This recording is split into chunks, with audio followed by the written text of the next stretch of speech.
Bueno, pues vamos ya con nuestro sexto encuentro con don Juan Tenorio, que encima nos coincide con hoy, día 28 de marzo, que es el Día del Teatro. Así que bueno, este será nuestro pequeño homenaje a la trayectoria teatral de nuestro país, que ya hemos visto que es bastante buena. Hemos leído La Celestina, hemos leído La vida es sueño, o sea que estamos bastante bien situados, ¿no? Vamos a saltar 2 siglos, ¿no? Veníamos del siglo XVII y vamos a saltar al siglo XIX, pero no sin antes hacer una pequeña alusión al siglo XVIII y por qué nos lo hemos saltado, qué pasa en el siglo XVIII, que es el siglo en el que decimos que la literatura es la gran olvidada, ¿no? Venimos de unos siglos de máximo esplendor en la literatura española, el siglo de oro, que tenemos a grandes autores, tenemos a Lope de Vega, tenemos a Cervantes, tenemos en el siglo XVI a Garcilaso, Calderón, Quevedo, Góngora, y este esplendor de esta época hace que el siglo siguiente, el siglo XVIII, pues decaiga todo un poco, ¿no? Además, esto también se vincula con que en el siglo XVIII pues la literatura deja de tener ese valor de disfrute y se utiliza más como un instrumento de reforma social para intentar bueno, pues avanzar un poco en la sociedad también. Se relaciona pues con esa corriente del racionamiento, la ilustración que tenemos en el siglo XVIII, aunque es cierto que tenemos buenos autores como Jovellanos o Feijó, que utilizan la literatura con este fin social.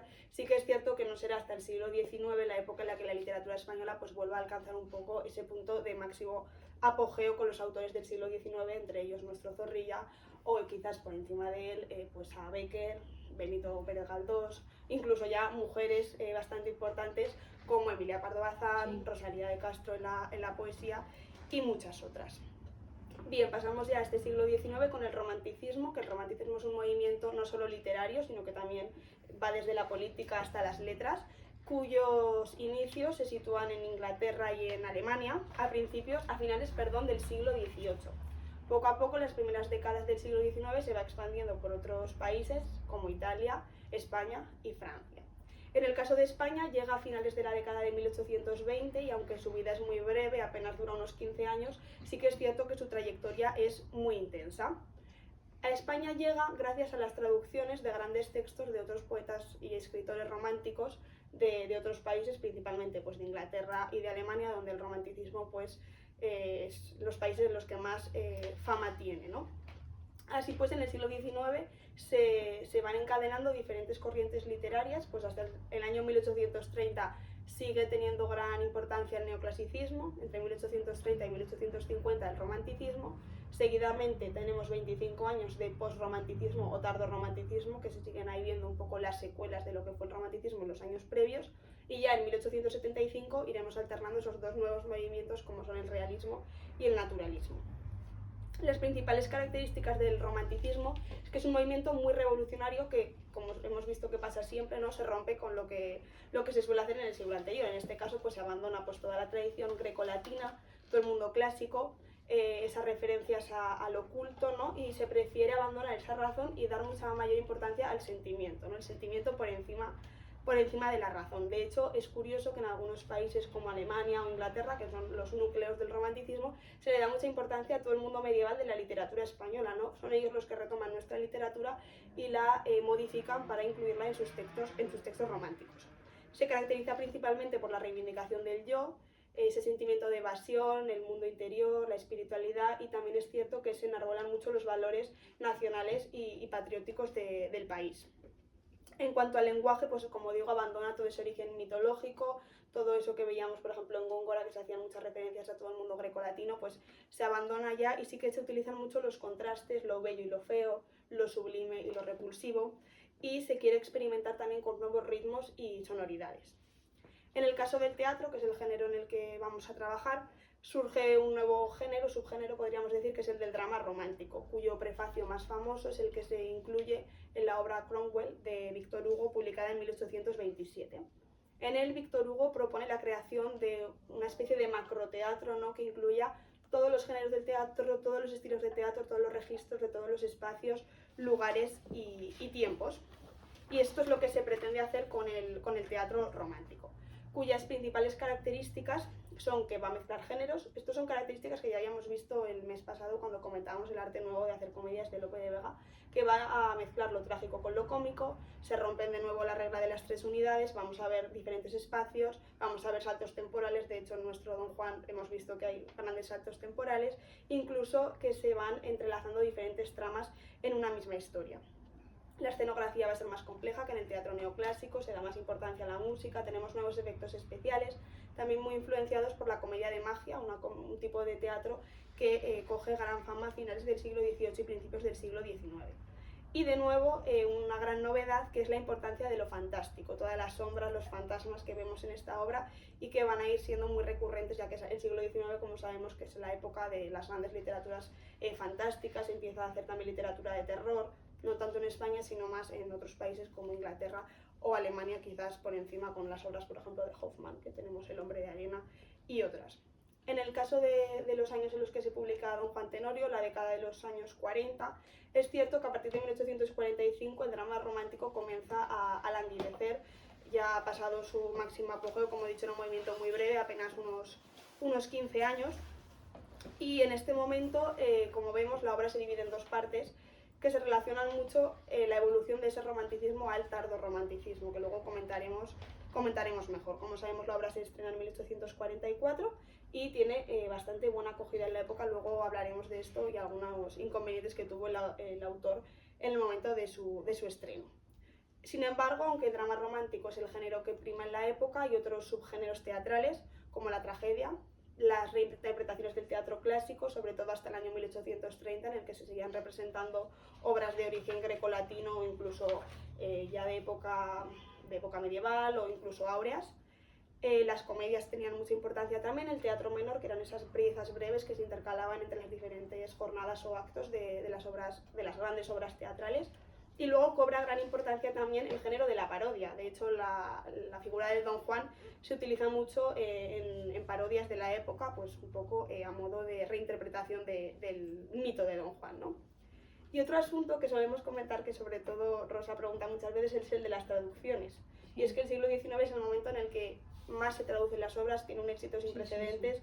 El mundo de la traducción, sobre todo en España, nos llegan a través del francés. Y en muchos casos se realizan dobles traducciones, ¿no? Por ejemplo, una obra inglesa se traduce al francés y del francés se traduce al español, ¿no?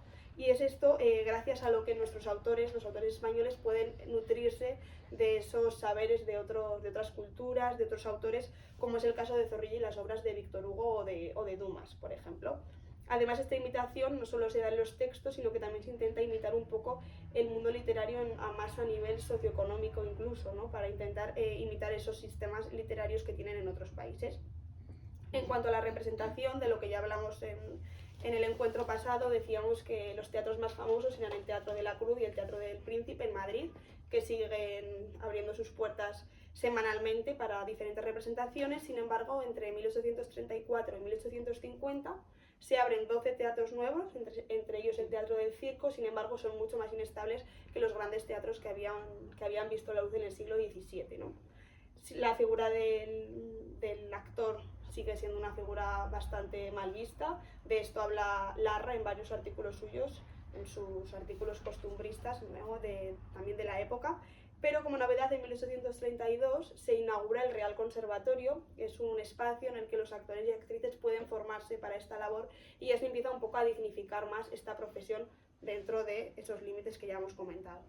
Además, se mejoran los recursos sonoros, sobre todo, y los efectos especiales, con lo cual se permite hacer pues nuevas integraciones de elementos un poco más fantásticos en este tipo de teatros. Vamos a acercarnos ya ahora un poco a la figura de José Zorrilla. José Zorrilla nace en Valladolid el 21 de febrero de 1817 en una familia que nunca aceptó su carácter libre y amante de las letras. No querían que se dedicase a las leyes y así fueron inculcándoselo desde pequeño. Él estudió en Valladolid, a los 9 años se mudaron con su familia a Sevilla porque su padre era funcionario y tenía que ir moviéndose por diferentes ciudades, y la ciudad de Sevilla le marcó profundamente, como podemos ver en el caso de esta obra que se sitúa en esta ciudad. A los 12 años escribió sus primeros versos y fue aquí cuando su familia vio que si no le cortaban las alas iba a acabar dedicándose a las letras. Entonces lo mandaron a Toledo a estudiar leyes.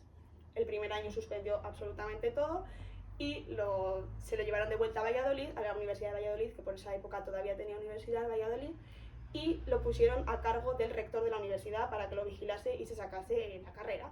Sin embargo, consigue escapar y huye a Madrid, donde bueno, él quiere vivir la vida literaria de Madrid, quiere hacer contactos, quiere conocer gente, y así lo hace. Disfruta varios años de la vida madrileña, de diferentes círculos literarios, y en esta época tiene que hacer frente a un triste suceso, que es el suicidio de su amigo Larra. Este momento, aunque trágico para él, lo corona como poeta, porque en ese funeral, entre otros poetas que hay, él recita unos versos que le hacen, bueno, pues ya coronarse como buen poeta, dramaturgo y bueno, pues buena figura de la literatura, ¿no?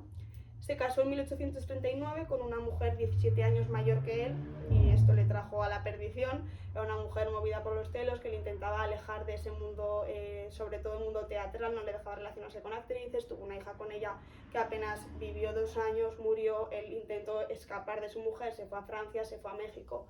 Finalmente la mujer muere.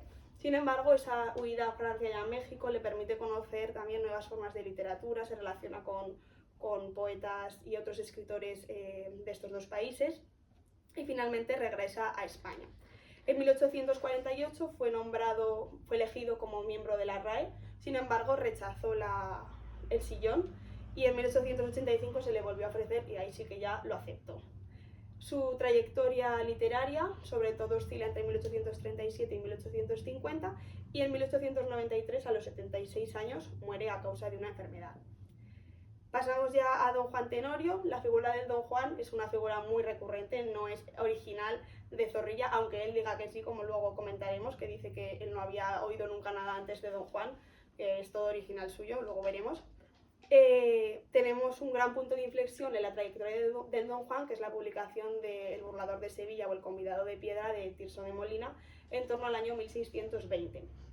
Sin embargo, aunque aquí la figura del don Juan es igual una persona que engaña a las mujeres, intenta seducirlas, sin embargo este origen es mucho más primitivo, y hay muchos críticos que lo relacionan incluso con los ritos que se realizaban en la antigüedad, ritos a la fertilidad, ¿no? También muy frecuentes en la mitología grecolatina, también en el mundo egipcio, entre otros, ¿no? Aquí ya tenemos esa imagen de ese hombre seductor que intentaba seducir a las mujeres, aquí con la finalidad de la fertilidad de las tribus, ¿no? Sin embargo, con la llegada del cristianismo, la figura del don Juan se empieza a ver como pecaminosa, incluso demoníaca, ¿no? Aquella persona que se ve como el tentador, ¿no? Y la mujer siempre débil de caer en esa tentación. Epstein. Sin embargo, el mito incluye además otro elemento fundamental, que es el castigo final, que es esa figura de la estatua que acaba cobrando vida y es la que se sitúa un poco como intermediario, como ese puente entre el mundo de los vivos y el mundo de los muertos. Sin embargo, es cierto que es excepcional que este mito haya sobrevivido incluso hasta nuestros días, ¿no? Todavía hay algunas obras que tienen ese eco donjuanesco que todavía se sigue escuchando. Y como curiosidad, ahora preparando pues, este encuentro, he estado leyendo diferentes artículos y diferentes ensayos, y dicen que la figura de don Juan realmente tiene mucha carga psicológica, en el sentido de que todo se deba realmente, proponen muchos especialistas, que ya claro, aquí ya cada uno puede creer lo que quiera, a una serie de frustraciones de infancia con esa figura materna. Él lo que quiere cuando intenta seducir a las mujeres, a mí a veces me parece un poco rebuscado, es que las mujeres nunca tengan vínculos duraderos con un hombre y ser un poco con esa posesión, con ese cariño materno que a él le pudo faltar. Pero bueno, esto ya son especulaciones de diferentes autores. Antes del don Juan de Zorrilla, y entre el de Tirso de Molina y el de Zorrilla, hubo muchos otros don Juanes. Entre ellos pues, he destacado algunos como La venganza en el sepulcro, de Córdoba y Maldonado, el don Juan de Molière. También en música tenemos Don Giovanni de Mozart, Don Juan de Marana de Dumas, que luego comentaremos. Incluso después de Zorrilla pues tenemos grandes obras como la de Valle Inclán o Unamuno, que retoman esta figura del don Juan, pero en ellas se le empieza a dar mucha importancia al papel de la mujer, pero relacionado con todo el mundo de la maternidad, ¿no? Un poco importancia, pero siempre en ese ámbito. Vamos a acercarnos ahora a lo que os he dicho de la originalidad del tema, y es que Zorrilla dice, posteriormente a la publicación del don Juan, en algún ensayo, explicaba que era un tema completamente original, que él nunca había oído hablar nada de la figura del don Juan y que podía haber sido casualidad, que él no había leído a Tirso de Molina nunca, ¿no? Sin embargo, muchos críticos establecen paralelismos entre la obra de Zorrilla y otras obras donjuanescas previas. Los nombres que resuenan sobre todo son Agustín de Moreto, cuya obra San Francisco de Sena del siglo XVII tiene muchas relaciones con la obra de Zorrilla. Sin embargo, algunos intentan respaldarse en que esta obra no es realmente un drama donjuanesco al pie de la letra, no podamos decir, pero sí que hay otra obra de este mismo autor que son Las travesuras de Pantoja, que ya en el apellido de este título podemos ver que sí que tiene cierta relación con nuestro Don Juan, ¿no? De hecho, una de las protagonistas se apellida Ana de Pantoja, ¿no? Otros críticos proponen la postura de Zamora, que es otro escritor, que su obra tiene muchos paralelismos con nuestro Don Juan y de hecho establece a su vez paralelismos con la obra de Tirso de Molina. Otra parte de la crítica defiende que es cierto que no leyó a Tirso de Molina, que es cierto que no leyó obras relacionadas con esta figura del Don Juan españolas, pero sí que conocía obras extranjeras que habían expuesto esta figura de Don Juan. Concretamente habla de una obra de Dumas, pues esa obra se estrenó en España en el año 1838 y en 1839 se representó en Madrid a una representación que Zorrilla asistió. ¿Qué pasa? Que las relaciones que tienen estos dos textos, el de Zorrilla y el de Dumas, justo en las cosas que coinciden son añadidos que Dumas realizó posteriormente a la publicación de Don Juan Tenorio. Claro, entonces aquí parece que no fue realmente Zorrilla el que se inspiró en Dumas, sino que fue Dumas el que tras leer la obra de Zorrilla reinterpretó su propia obra. Pero bueno, también puede ser que él la conociera sin estos arreglos, pero que sí que la hubiera podido leer.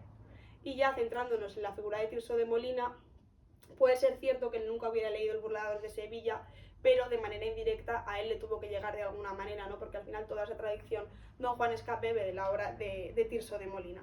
Muchos, los que defienden que no conocía la obra de Tirso de Molina, se respaldan en la idea de que en la obra de Tirso aparece esa impenitencia final, ¿no? No es tan importante la idea del perdón como sí que lo puede ser en nuestra obra de Zorrilla.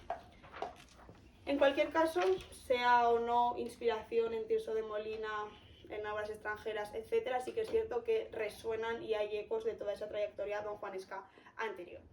La obra se estrenó por primera vez el 28 de marzo de 1844 en el Teatro de la Cruz de Madrid y generó opiniones de todo tipo. Se alabó mucho los personajes, la concepción de los personajes y la versificación, pero al público no le gustó la estructura en dos partes y tampoco les gustó el elenco de actores y actrices elegidos, porque decían que las edades no eran acordes a los personajes que estaban representando.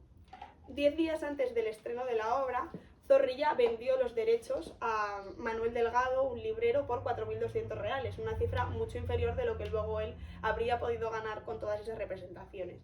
De hecho, durante muchos años estuvo intentando recuperar esos derechos, pero no lo consiguió, y la obra fue cosechando diferentes éxitos, no solo en España, sino también en América.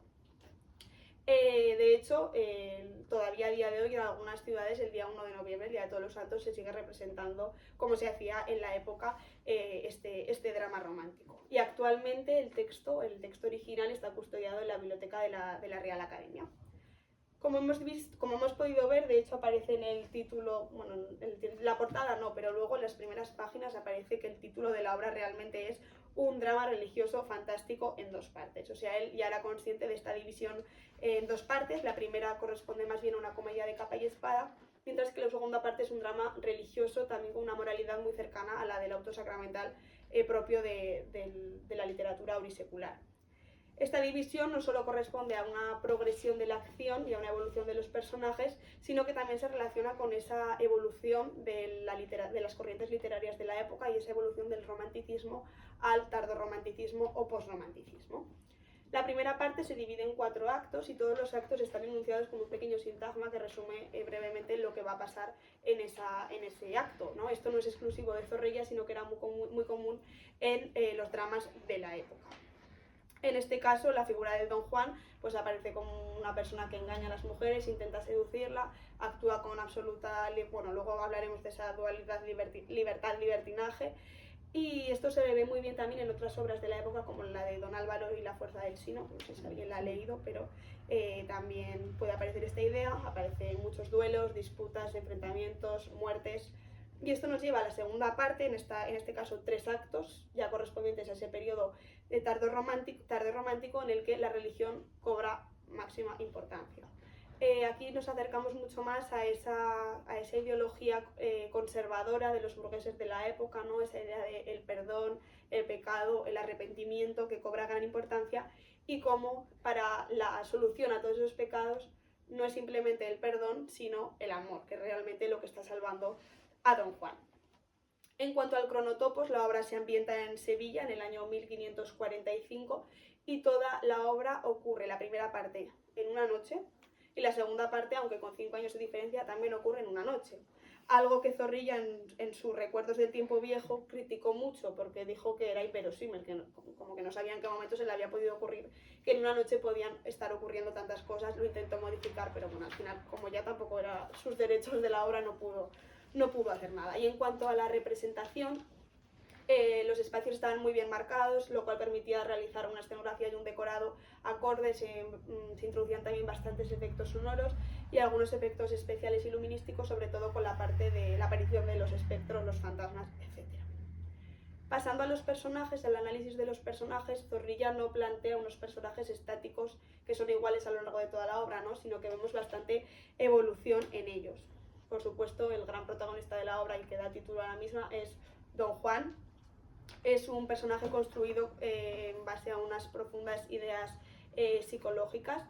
Sin embargo, hay un punto de inflexión en la obra, que es el momento en el que se enamora de Doña Inés, y es lo que le hace cambiar de su actitud casi más cercana a la bestia que al humano, ¿no? Que esto lo hemos comentado sobre todo en la literatura, lo que hemos leído de literatura medieval, acaba en esa idea del arrepentimiento a los pies de un Dios en el que no cree en la primera parte de la obra, ¿no? Porque la primera parte de la obra llega a renegar de Dios y en esa segunda parte le suplica el arrepentimiento a los pies de esa estatua y con la ayuda de Doña Inés. En el caso de Doña Inés es un ejemplo de virtudes, aunque su gran característica, a la que le dota Zorrilla, es la ignorancia. Y la ignorancia y un poco también la inocencia. Doña Inés ha vivido en un convento, lleva toda la vida ahí, no ha visto nada del mundo y de repente se le plantea la posibilidad de ser amante de Don Juan. Al principio lo rechaza, pero no tarda mucho en caer en sus engaños y acabar en este amor sincero, que lo que parece un amor engañoso acaba siendo un amor sincero.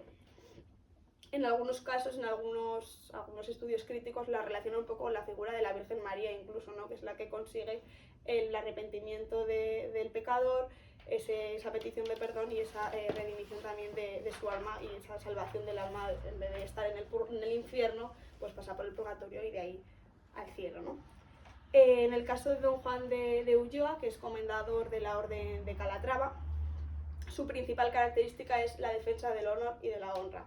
No solo su propio honor y su honra, sino también el de su hija Doña Inés, que es lo que le hace acabar muriendo, ¿no? en ese encuentro con Don Juan Tenorio. Sin embargo, la segunda parte vuelve a aparecer en la obra de una manera bastante más fantasmagórica, ¿no? Nunca mejor dicho, y es el que tiende ese puente entre el mundo de los vivos y el mundo de los muertos en esa noche en el cementerio. Luego tenemos a Don Luis de Mejía, que es el antagonista a Don Juan. Tiene un poco la situación bastante parecida a la de Don Juan, un hombre seductor que engaña a mujeres, intentan competir por ver quién tiene el historial de conquistas y de engaños más largo. Sin embargo, todo cambia en el momento que Don Juan intenta seducir a su prometida, a Doña Ana de Pantoja, y ahí se da cuenta que Don Juan es más malo de lo que parecía, no es peor de lo que parecía. Luego tenemos a Doña Ana de Pantoja, que es un personaje secundario, que muestra esa debilidad de la mujer. Y por último tendríamos otros personajes secundarios como Brígida o Lucía, que son las que dejan a Don Juan adentrarse en el convento, un poco las que tientan a Doña Inés para que acabe cayendo en las garras de Don Juan. Y pasando a los temas que trata la obra, son 4 los temas que podemos destacar. El principal, pues evidentemente, es el amor. Sin embargo, es un tema que va evolucionando mucho en función del momento de la obra y en función del personaje, ¿no? Sobre todo podemos destacar ese paso de ese amor engañoso, puramente carnal y pasional, a un amor verdadero que vemos en la evolución del amor de Don Juan y Doña Inés del principio al final de la obra. También podemos destacar ese amor divino que siente Doña Inés hacia Dios, que es el que realmente va a salvar luego a Don Juan de todos sus pecados. Otro gran tema es el del honor, pues sobre todo que lo encarna el comendador, y en cierta manera también Doña Inés, de manera indirecta, no tiene ella ese honor y es su padre el que muere por por intentar salvar y salvaguardar un poco el honor de su hija. De hecho, mueren en defensa de ese honor. La libertad es otro gran tema. Si realmente estábamos ante un caso de libertad o de libertinaje, sobre todo en la primera parte, que si don Juan actúa a su antojo, haciendo lo que quiere con las mujeres de la manera en la que quiere, se divierte matando, estafando y riéndose de todos ellos, y parece que simplemente, lo que has comentado al principio, con pedir perdón, parece que todo queda solucionado. Y el otro gran tema, sobre todo que cobra importancia en la segunda parte de la obra, es el de la religión, ¿no? Con ese paso del romanticismo al tardorromanticismo se le quiere dar mayor importancia también a la ideología de las clases burguesas más conservadoras de la época, y en ellas pues la religión cobra gran importancia. Tenemos alusiones a la muerte, a Dios, al purgatorio, al cielo, al infierno, temas muy religiosos, ¿no? El purgatorio nace en el siglo XIII, por lo tanto en la época era un espacio intermedio entre el cielo y el infierno completamente consolidado y bien conocido por todos los lectores y los espectadores del teatro, ¿no? Y ya para terminar, vamos a plantear una contraposición que me ha parecido muy curiosa, que realizan algunos críticos entre la primera y la segunda parte, y relacionan la primera parte con el carnaval y la segunda con la cuaresma. No es la primera vez que hablamos aquí de carnaval y cuaresma, lo hemos hablado, me parece que fue en el Buscón y en alguno, el carnaval. Carnaval en el Buscón. ¿Y en alguno más? Sí. Y en otro más, yo creo que lo hemos hablado 2 veces, pero no me acuerdo cuándo fue la otra vez que hablamos. No me acuerdo. Bueno, volvemos a estar ante esa dicotomía carnaval-cuaresma. La primera parte se identificaría con ese carnaval, de hecho los personajes aparecen con máscaras al principio, desafiando la autoridad, rompiendo las leyes, burlándose de las mujeres, ¿no? Decíamos que el carnaval es la época del año en la que hay un intercambio de roles, ¿no? El rico quiere ser pobre, el hombre quiere ser mujer, etc. Además, los espacios también son puramente carnavalescos, tenemos tabernas, que luego cuando leamos unos meses Luces de Bohemia, pues retomaremos todas estas ideas. Incluso tenemos ese intercambio de roles cuando don Juan se ha de pasar por don Luis para intentar seducir a Ana de Pantoja. El acto 4 de la primera parte actuaría un poco como transición entre ese carnaval y esa cuaresma, porque es el momento en el que don Juan y doña Inés pues se van enamorando de una manera más sincera. Tenemos también ese espacio, ese jardín casi edénico que aparece en este acto, que nos acerca a ese mundo ya de la cuaresma, que es el que llega en la segunda parte, con toda la idea del arrepentimiento, el pecado, el perdón, la penitencia. En esta etapa en la que don Juan pues se hace frente a todos los actos que ha cometido en vida, y es doña Inés la que intercede por él para poder salvarlo, y 5 años después poder ir juntos al liberar sus almas juntos del purgatorio y poder descansar los dos en paz, pese a todos los pecados que él había cometido en vida. Así que este sería un poco la explicación del don Juan, y ahora vamos a ver qué opináis vosotros.